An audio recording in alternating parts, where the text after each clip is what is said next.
Avengers! Assemble.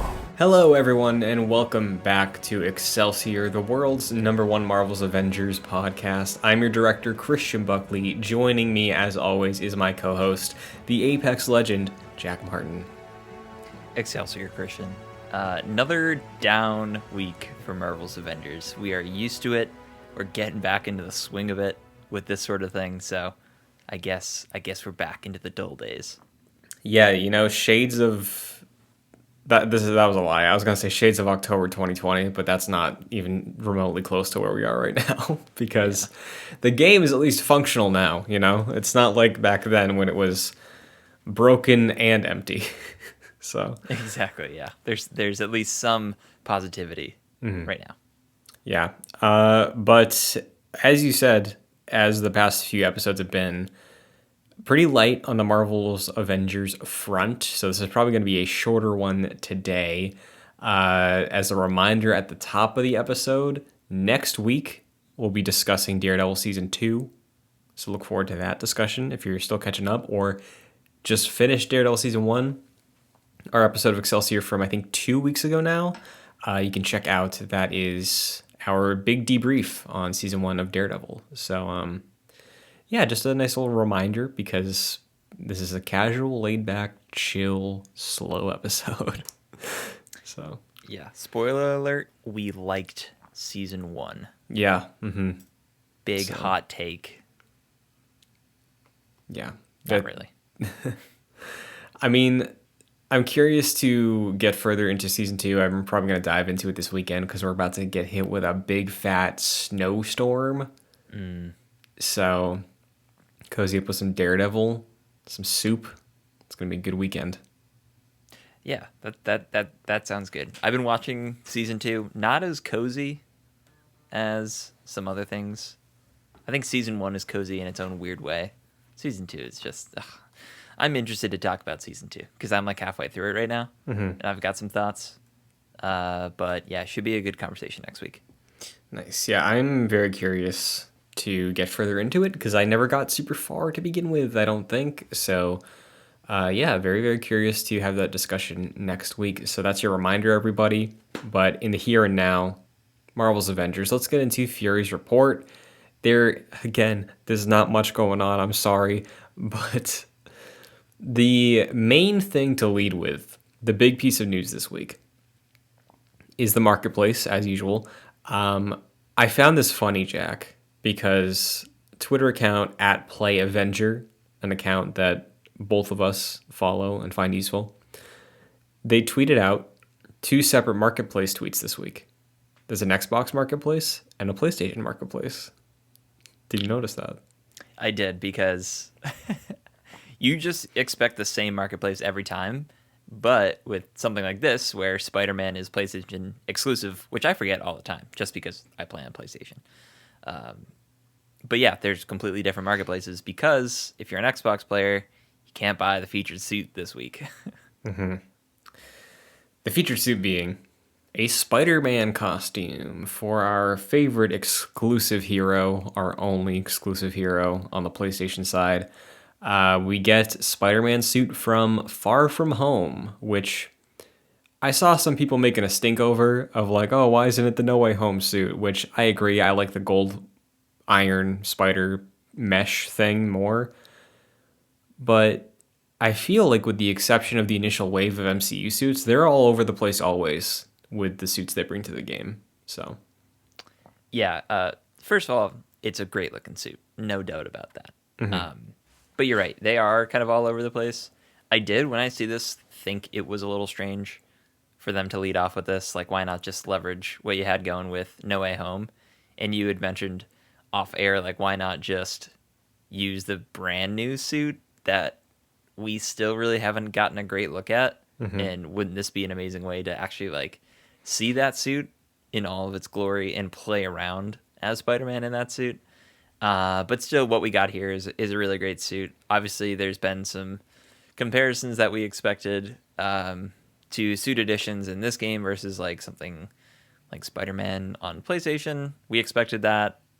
There's no real I feel like there's no real conversation to be had about that. They're two different types of games, and the only reason we're comparing them is because Spider-Man's involved. Two different business models, but that conversation's been slightly ongoing. I feel like people are a little bit chill about that, but there's definitely the vocal minority who's kind of annoying about it. Yeah, and tell me if this is off base, but I feel like this game already has so little people playing it week to week that some of the commentary is from people who just don't play the game either. Like I feel like that's just what happens with the internet, you know. But Yeah. the do you ever on mobile Twitter, if you go on the little search tab and you can see like recommended topics, do you ever scroll through those? I don't think I like go out of my way to do that.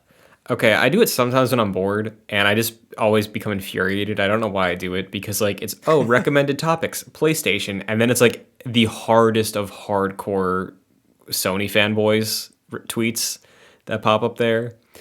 And like yeah, I'm scrolling through it right now. I got like God of War as a recommended one, Uncharted, Halo, Bungie, PlayStation, Marvel, Spider-Man, and Assassin's Creed for some reason.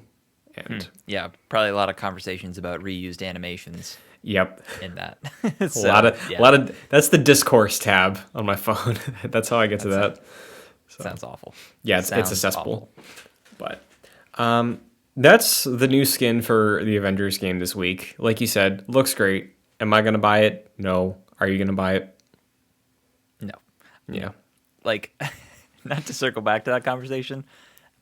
If I want to swing around as Spider-Man in the Far From Home skin, I have Spider-Man installed on my PS5, so I'll just boot that game up and throw the suit on and actually swing around New York. But it's cool in the context of this game to have that as an option. For sure. Well, if you look to get into Avengers this week, I'm sorry, but there's really not much even to benefit you by playing the game because the double weekend that's going to be happening this weekend is a double Fragments weekend. Ooh. Yeah, see that? It's not drawing me in. It's not drawing me in, Christian. Aren't you lacking on Fragments after that recent conversion day where literally every item you owned became a fragment? and Yeah, I am. I'm the ship at the end of Uncharted 4 with way too much riches. Like that's my account right now. Also, I have like 1 billion units. I have way too much of everything in this game, yeah, so I'm good. I wish I logged in one of those days when I think he said he got like 200,000 units because I didn't and I don't have them and I was mad that I couldn't easily get the Hawkeye shipment because I want that Civil War Hawkeye still. So, True. Yeah. but yeah, I can't. Truthfully, I could not be bothered right now to try. So, No. Yeah. There's not too many incentives to jump in recently. yeah. So we're looking for it as always, but like we said, not much going on this week outside of cosmetics, updates, nothing on the blog this week. And in terms of stark realities, once again, not to be doom and gloom, but it's relevant. It's a thing that should be brought up. Recently, I think I talked to you about this, and I think this came to my attention after we recorded last week. But again, there was a Paul Tassi video where he was talking about Outriders, and he said that Square Enix gave a presentation for content that is being added to a lot of their games in the coming year. Outriders' big expansion was featured in that, and there was nothing for Avengers. So, is that a sign? Don't know. It's kind of hard to say. Like we've been saying in the past few weeks and months, probably. Like there's going to be content in 2022 for Avengers for sure. And we've kind of been thinking it's the last year. I feel like they just might not have anything to say on it yet, or they might want to wait to announce what they have. We're hoping that it's another expansion. Even like the prophet of this game, Greg Miller, they did a kind of funny games cast, and he was talking about it, and he's expecting like She-Hulk to be the big thing this year, which would be quite telling of where the future of the game is going, because a character edition is big, but it's not War for Wakanda or the Carol expansion that we're expecting. So the optimist in me thinks that they don't have much to say right now because they want to wait to announce it with the roadmap for Avengers, which hasn't been revealed for this year. And the pessimist in me is thinking this is the last year anyways, so why do they even care to even talk about that? Yeah. So again, it's a waiting game at the moment. We'll wait and see what's up with it, but not feeling too optimistic at the moment, if I'm being No. real. So once again, that's it for Avengers this week. So meanwhile, there's a few things going on that are quite fun. Starting with something that you got to take a good look at. Tobey Maguire, Tom Holland, and Andrew Garfield finally have done an interview together talking about Spider-Man No Way Home. Yeah, pretty amazing to see that on my Twitter notifications, to see just like a photo of them in like a Zoom chat room with, I think, a Deadline reporter, or yeah, I believe it was Deadline, who got to interview them in like a 30-minute Zoom session. Pretty crazy to see. I think we all wanted that. I didn't know if we were actually going to get that. But yeah, pretty great to see. I don't think there's anything too like revolutionary or too unexpected from this conversation. It was a lot of them just saying, like for Toby and Andrew, just to say like, glad to be back in the role, glad that Kevin and Amy were able to like, and John, the director, were able to like be like on sync and like use motivations and like character motivations from the past and continue that into this movie, and things like that. Like it, kind of answers you'd expect for this type of interview, but just the spectacle of seeing them all together was pretty amazing. And to hear from the older Spider-Man, I think, was kind of the highlight. I think the one thing that was going around was Andrew saying he would only do the movie if he knew Toby was going to be involved, and said something to the effect of like, I'd follow Toby to the ends of the earth. So that was probably the highlight, like just seeing that they kind of wanted to get the movie right and get the characters right, which of course they did. So cool to just hear from them. And I think another thing that came out of it was Tom Holland speaking on the future of his character. And he's like gone all over the place, being like, this is great, I'm retiring, to can't wait to do so many more. And this interview, he was basically saying like, the real answer is I have no clue what the future is. And if I get to do more Spider-Man movies, then great. And if not, then I'll have left on a high note. So that was pretty much the highlight. Those are pretty much the highlights from that interview. But recommend watching it. It's a quick 30-minute interview, so it was really cool. Yeah, I saw a few clips pop up on my timeline and on TikTok of people sharing things. Very just a cool spectacle to see the actors together outside of, how we all got to watch the characters interact. And there's been fun tidbits coming out. Honestly, I was thinking about this earlier. I don't know if you know logistics one way or the other, based off of like weird Sony contracts, but I am dying to see an assembled documentary about this movie. There has to be one, right? Oh man, yeah, I would love a behind the scenes documentary for this. Yeah, I'm curious about whether it'd be assembled or not, because that's very much a Marvel Studios thing. Yeah. I don't know. I'm sure there's certainly behind the scenes footage for this, whether that comes out as an assembled or a Sony produced documentary. Whatever it is, I just want to see that. Yeah, I would love that. If Blu-ray, Disney Plus, whatever, Netflix, if that's where they're going for a while, I forget. But yeah, I'm very curious to see more behind the scenes from this movie now that we actually know what happened in it, because we got a lot of set photos of that bridge, and that was really it. So Yep. Yeah, I have the 4K Blu-ray pre-ordered. I think I pre-ordered that like on Christmas Day, whenever it like went live. Waiting to get that email notification telling me it's on its way. But hopefully something like that will be included. hell yeah. Well, continuing the line of classic Spidey stuff, I did see this as well. I almost didn't put this on here because I'm pretty sure logistically it's about to be broken. But Tobey Maguire and Willem Dafoe are now Guinness World Record holders for people who have played a superhero in live action for the longest amount of time. on screen. But I believe that's about to be usurped by Michael Keaton's Batman once that Flash movie comes out. Yes, yes. I was curious what you were gonna respond to that with. Um, this to me, Christian, feels like a cheat code because you have someone like, and not to say that's not an amazing achievement. Like for them to come back years later and like delve back into the role is really cool. But you have someone like Hugh Jackman who was Wolverine from like what the year 2000 to 2017, who was like consistently making like multiple movies or like appearances throughout that. Um, I don't know. I feel like that's very commendable. Not that what they're doing, what they did is not, but you know, Willem Dafoe had two major appearances in these movies and also like a couple cameos in the Spider-Man sequels. And Toby, of course, had his trilogy, but it's just kind of funny to me that just because they're coming back and now Michael Keaton is going to come back, he just like gets that role for stepping away from it for like 30 plus years. I just think that's funny. Yeah, I think it's not ironic, but it's just a silly thing. It's cool that they got awarded because I feel like the two of them are kind of the faces of the modern superhero movie, for better or worse. Where like I agree with you. I feel like if there's any award that should be given to anybody, it should be Hugh Jackman, because like dude was putting in work for like 20 years basically.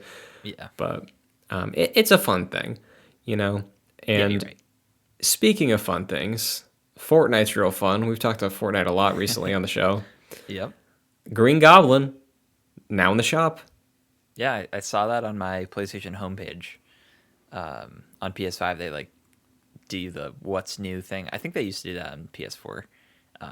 So like I logged in and I saw Green Goblin. I was like, that looks cool. I'll never play it, but it looks cool. Yeah, I got some V-Bucks in my account at the moment, but I'm saving them for a hopeful Battinson skin. 'Cause, Ooh, yeah, that's got to be incoming. yeah, because I missed out on the DC crossover skins. I was not playing the game during then, but absolutely, I would like to play as Batman in Fortnite. You know, who Yeah. wouldn't? No, it makes a lot of sense. Do those skins like they cycle out forever, right? Like I can't get the Mandalorian skin. So the Mandalorian skin is tricky because Mando is part of a battle pass. Right. So as far as I'm aware, the trend is if it's in a battle pass, that skin doesn't come back. But like the Stormtrooper that was in the shop for episode 9, that's come back. When Book of Boba Fett came out, the Stormtrooper was there and featured. So Okay. things that have been in the shop in the past can't come back, and honestly will come back. But yeah, battle pass stuff like Wolverine, tough luck. Sorry, which sucks, but Yeah, that makes sense. Sad, but yeah, that's the rules. quite unfortunate. Uh, God, you know what else is unfortunate? What's that? A couple things, honestly, that we're gonna get to. But Yeah. let's start with the fun one first. So James Gunn has been doing a lot of interviews recently because of Peacemaker. Which have you been watching that, by the way? I know we're a Marvel Yeah. show, but Yeah, what's up? I was gonna ask you because I know you're a big Guardians guy, and I would say tangentially a James Gunn guy. Yeah. I have been keeping up with Peacemaker. I didn't see the most recent episode, which I believe is episode 5. Very surprisingly fun show. Did Really? not expect that to be. It's not like something that I like love, really like love as much as like some of the high end like MCU stuff, but it's definitely like a really fun like turn your brain off, have a laugh kind of experience, and it's probably one of the best, if not the best, DCEU stuff out there. So if memory serves, you were lukewarm on the Suicide Squad. Yeah, I thought it was. I think I probably gave it like a 3 out of 5 on Letterboxd. Like I thought it was good, but you know, it wasn't like a Guardian situation for me or anything like that. Yeah, I think I might have said this to you, but I finally watched it recently, and I think it made me appreciate the restraint that James Gunn has with Marvel. Well, you know, because of Right. like the Disney rules or whatever. But I think what he does best is able to shine more there. Where I found in the Suicide Squad, a lot of the spectacle of the violence, I feel like, was overshadowing a lot of the really nice character moments, especially like Ratcatcher was my favorite character in that movie. Hmm. And Harley was great also. And Bloodsport was cool. But like, I love John Cena. Peacemaker did not do it for me in that movie. Like, did you feel the same, or did you enjoy him there also? I didn't love him in the movie, but I think with more time to shine on his character in the TV show and learn, especially about his like family dynamic with his father, is really interesting and like kind of makes sense to where we see him. Um, so I'd recommend watching like the first couple of episodes of Peacemaker. See what you think. Okay, yeah, I'll give it a shot because I will say I saw the intro to the show, loved that, and I do like James Gunn. I like John Cena, so I'll give it a shot for sure. Yeah, my thing with that show is I have a hard time remembering that that show exists in a world where Ben Affleck's Batman exists, like Sure. the super serious Zack Snyder's Justice League. I guess I guess not the extended one, but you know those characters exist in the same world as like the super zany, goofy Peacemaker show. So lack of consistency across that show and like the rest of the DCEU, but still, once if you forget about that, it's a very fun show. Nice. I did see, I don't know if this is from an episode you've seen or whatever, but I did see a clip that I thought was very funny of John Cena like committing to a bit and it went on way longer than it should have. He was just like listing people's names. And Was it at a hospital? I'm trying to no, remember. no, I think he was like at a desk talking to the guy in the chair from Suicide Squad, and he was like just rattling off at least like 60 names, and I thought it was funny that they just kept going with the bit, so that was Oh, good. okay, gotcha. Yeah, no, he's John Cena's great in this role. Nice. Well, because that show's going on at the moment, James Gunn, like I said, has been doing interviews, and of course, if people get the chance, they will, of course, bring up Guardians of the Galaxy, his breakout movie, basically. Guardians 3 is being shot at the moment. Zoe Saldana has been posting pictures on her Instagram, like they're shooting the movie. A specific quote has been floating around over the last, I think, day, maybe.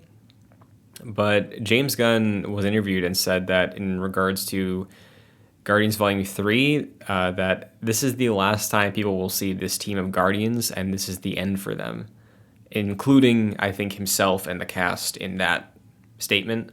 But what was your read on this? What are you expecting out of this Guardians movie? Probably a very bittersweet Guardians of the Galaxy movie, and I'm hoping Yeah. like their story ends literally in like walk into the sunset sort of situation. Mm-hmm. um, like I don't know if it fits tonally to have like a dark Guardians movie where some characters die and they have to move on from that. I don't really see that for this. Maybe it is, but um, yeah, I think it's going to be a very emotional movie considering uh, the the gap between Guardians 2 and Guardians 3 was so long, and like all the drama with James Gunn getting kicked out of the MCU, and then Disney sheepishly inviting him back to direct this. So I don't know. There's a lot going on with this movie externally, but also like within the context inside the MCU. This is a team that started in a movie that I feel like a lot of people, myself included, were saying this is not going to work, and it ended up working incredibly well. And Guardians has been like such a fixture in the MCU since 2014. So, like, of course they're going to continue with like a different iteration of characters. It seems, but these are the ones that we all sort of like grew to know. So it's gonna be sad. Yeah, like the Guardians movies are my favorite series in the MCU, and by the end of two, that's it's like a big team, right? Because you have the core group from the first movie.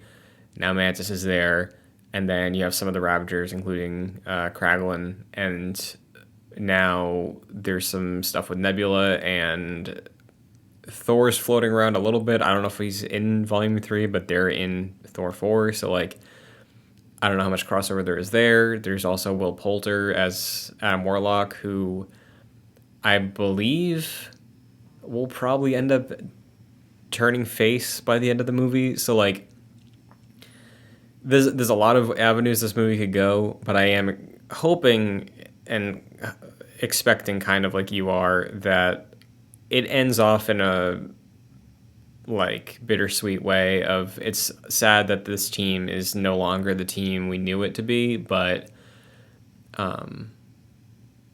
like maybe Star Lord retires or something in Missouri, or like Drax finds peace, or like Rocket and Groot can just chill out. So, like, like maybe they're not working as a family or a team together anymore, but like probably no major character deaths, I would hope. But Yeah, I would hope not. I don't think it goes that way. I feel like it is like character resolutions, and that's sort of how they leave off. And like, they're not characters that are like Iron Man, who are so instrumental to the MCU, where it's like, where do we go from here?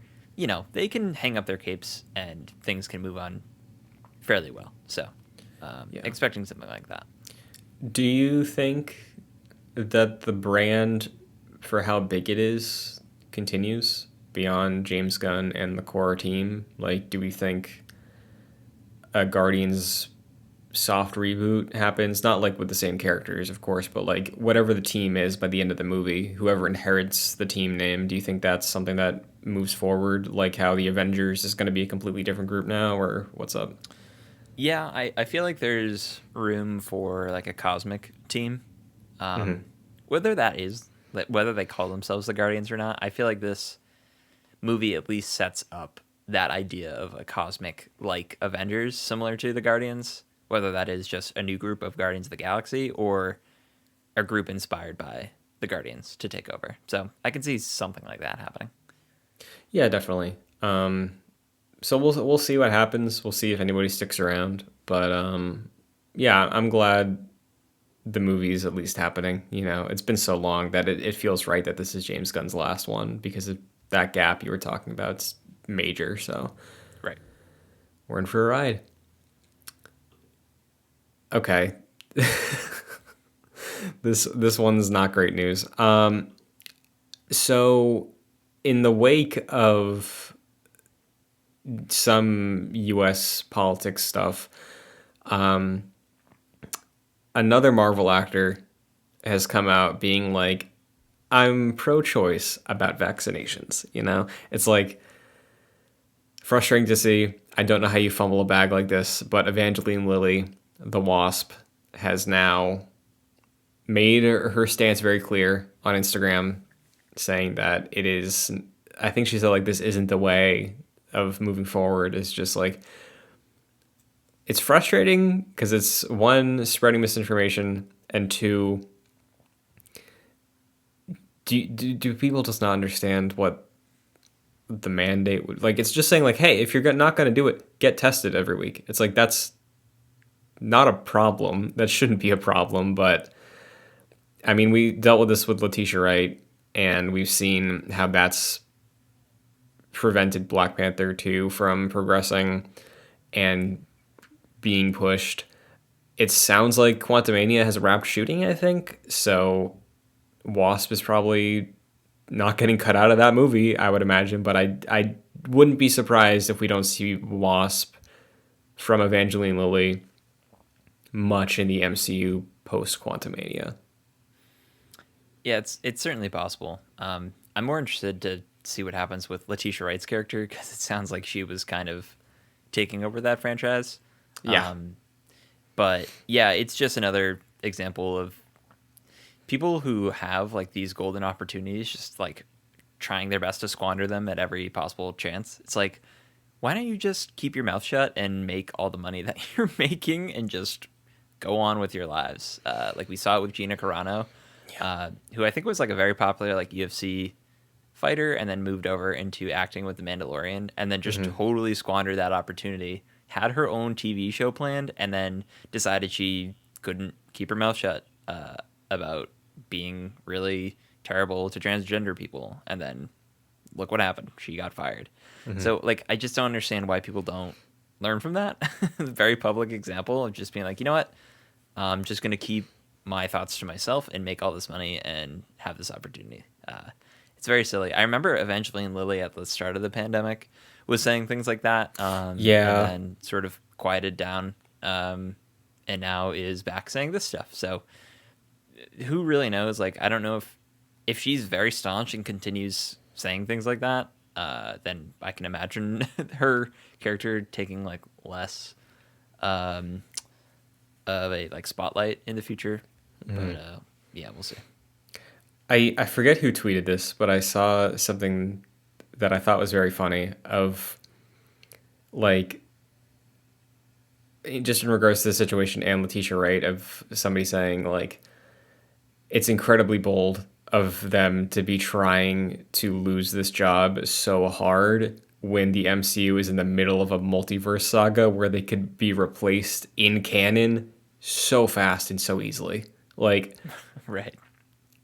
like you just need to blow wind in the right direction, and Kevin Feige will be like, "Oh yeah, so Michael B. Jordan is going to be playing Eric Killmonger from a different universe, but in that universe he was actually good, and T'Challa was evil. So he comes into here, and he's good now. So there you go. He's the new Black Panther." Like everybody would be on board with it because we just watched a movie about 3 Spider-Men and all their villains, and we saw Evan Peters, Quicksilver. Like it's such an easy switch to flip that surprising that people are trying that hard. So Yeah, there's not really much more I can say on it. It's really silly, like to for these people to be saying things like that when they have like the most golden of opportunities possible. So, if she wants to damage her career, then more power to her, because like she will be easily replaced, like what you're saying. yeah.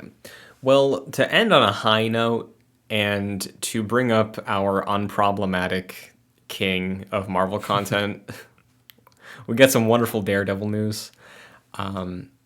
So you actually sent this my way.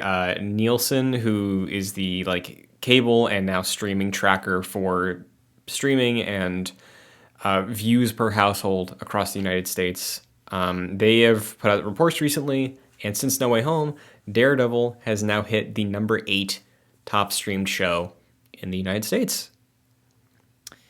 Very cool to see.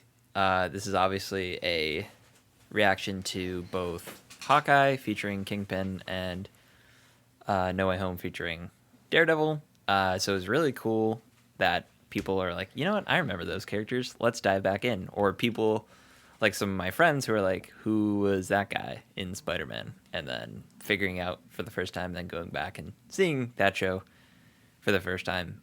But I think, Christian, we can take a lot of credit for this with our Daredevil rewatch. So Oh yeah, pretty happy the about that. the agents of Excelsior have taste for a number of reasons. First and foremost, being fans of Marvel's Avengers, but Right. yeah, Daredevil. It's a great show, dude. And as we were watching this, right, and I've only watched like a couple episodes into season 2 so far, but like we'll see how I feel next week. Daredevil, I think, as a product, is just so much better than a lot of the stuff that exists under the Marvel umbrella. Or maybe I just like it a lot more because it's not even like the violence or anything. I love the courtroom drama, and I think Matt Murdock being the character he is and the way he's portrayed is just so much more real, and it works. It just works so well in the television format, more so than like almost any other Marvel show we've talked about. So deserves to be doing this well again. Yeah, absolutely. Congrats to Daredevil. Hopefully we get some. I don't know. Like, it seems that Daredevil's gonna reappear in like shows that aren't his. Like Echo, I think is kind of the what people are thinking. But give him his show back, man. Or give Yeah, him a movie. dude. Give him something. Oh man, I really really hope we get maybe not a season 4 because when we did our discussion, we were like, there's so many things that could go wrong there, but like they have the writers on Echo, so the writers could continue on a Daredevil season 4 and just, maybe tone it down a little bit, which I think could still work. But yeah, dude, it would be a shame if we got no standalone Charlie Cox Daredevil stuff moving forward. Yeah, I think we will. I think if you bring him back in No Way Home, I don't think that's the end. And like even in Echo, I feel like whether it is like a miniseries situation on Disney Plus or a movie or what have you. Oh man, now I'm thinking. Oh no, this is a bad thought. Now I'm thinking of a Ben Affleck crossover movie with Charlie Cox. So don't make that. No. I gave you that idea, Disney, and I'm taking it back. Don't make that, unless you make a really good one, but you probably won't. So yeah, I would say give him some closure. I feel like I kind of feel bad for Charlie Cox because like he had season 1 and 2 and the Defenders, and I feel like season 3 took a long time to actually like get out, and then it was quietly canceled like years, I think like a year after, like in 2019, and now he's just sort of been on hold until he had a quick cameo. So like, give him some closure, give him a nice send off, whether that's a series or a couple of movies. He deserves it because he's kind of the best. Yeah, I mean, this is pure speculation at this point, but like we've seen public comments about Deadpool continuing as rated R and branching out to that for Marvel, right? Like, who's to say? Daredevil movie, rated R, Charlie Cox. Ooh, Tell that would be a real something. good story. Like, I think now more than ever, especially if we just look at it from like a business perspective, the numbers. A very old show is number 8 in the U.S. for streaming, right? Like that means something. There's still a lot of interest there, so I'm sure they'll pursue that.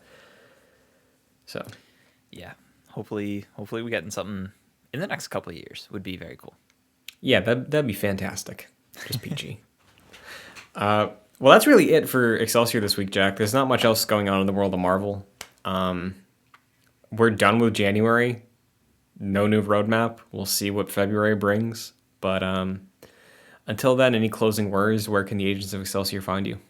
Sure, you can follow me on Twitter at FascinatedJack. And for fans of Pokemon, maybe look out on youtube.com/joyclicks for return of a show that we might have done. Yeah. Just saying. Yeah. I think that's What about you, Christian? a good note to leave off on. You can find me on everything at Shun2D2, youtube.com/joyclicks, like Jack said, for the video version of Excelsior, that Pokemon show he just talked about, and a bunch of other videos. Got some stuff going up soon. Got a Dark Souls conversation that people might be curious about to check out. This show, if on the audio version, if you want that, you can find it on your favorite audio service like Apple Podcasts or Spotify, Google Play, anywhere you listen to podcasts. Just look up Excelsior, Marvel's Avengers Podcast, or JoyClicks. You will find it. Rating and reviewing on your platform, if you can, would be appreciated because it helps the show out a ton. Takes a quick second to do, and we appreciate it. And if you would like to support the shows monetarily, you can do so by going to patreon.com/joyclicks. And at the $1 and $5 tiers, you can support the shows.